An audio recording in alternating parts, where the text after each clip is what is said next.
The courtroom fell silent. The lawyer stood, scoffed, and walked away. And then a small voice broke the tension. "I can defend him."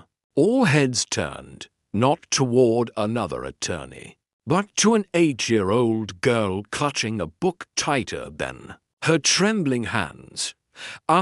No one expected the lawyer to walk out, not mid-trial, not in front of cameras, and certainly not in front of a man facing everything. But that's exactly what he did. Without a second glance, the defense attorney closed his briefcase, muttered something about no chance of winning, and left. The young millionaire alone, in full view of the public. The courtroom buzzed with quiet disbelief. And then silence, until a chair scraped gently against the floor. A small pair of feet touched the ground.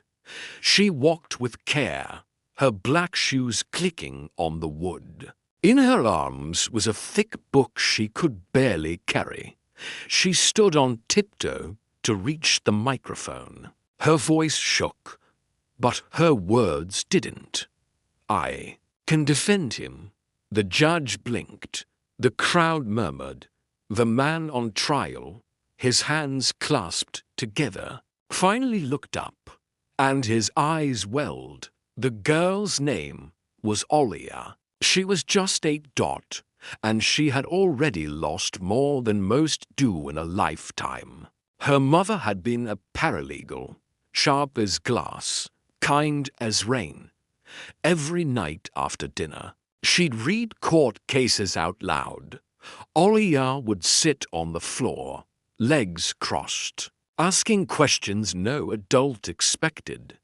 But 3 months ago, her mother didn't come home. A heart condition they never saw coming. Just like that, gone. The man on trial was her mother's last client. His name was Daniel Reese, a young tech founder accused of embezzlement, a charge he denied from day one. Her mother had believed him deeply. She said the case didn't make sense.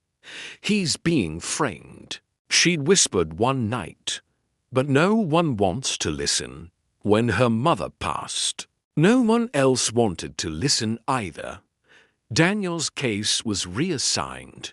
The new lawyer didn't care, didn't look, just judged. And now, as Olia stood in front of the courtroom, the world judged her too. A child, a girl, and black. But Olia didn't flinch. She opened the book. Her mother's handwritten notes inside, sticky tabs, highlights, clippings. Her mother's voice lived in every margin. The judge asked her to sit.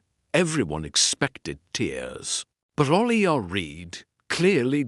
She pointed out timestamps, shared facts, quoted the law with a steady voice and trembling lips.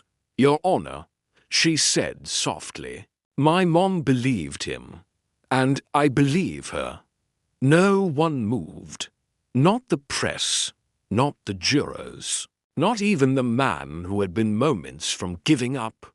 "She may be small," someone whispered in the back, "but truth doesn't need height." And then something shifted. The court allowed an emergency review of the evidence. A new expert was called, and what Olia showed, what her mother left behind, unraveled the case. The missing funds weren't missing. They had been moved, approved, documented, and buried under technical jargon only someone who wanted to misunderstand would miss. The charges were dropped. Daniel Reese walked free, but not before kneeling in front of the child who saved him, whispering, "Thank you for believing when no one else did." The courtroom stood, not in obligation, in awe. "She's just a girl." No, she's a promise. Sometimes. Heroes don't wear robes or carry titles. Sometimes they carry the memory of someone they lost and the courage to speak. When the world stays quiet, where are you watching from?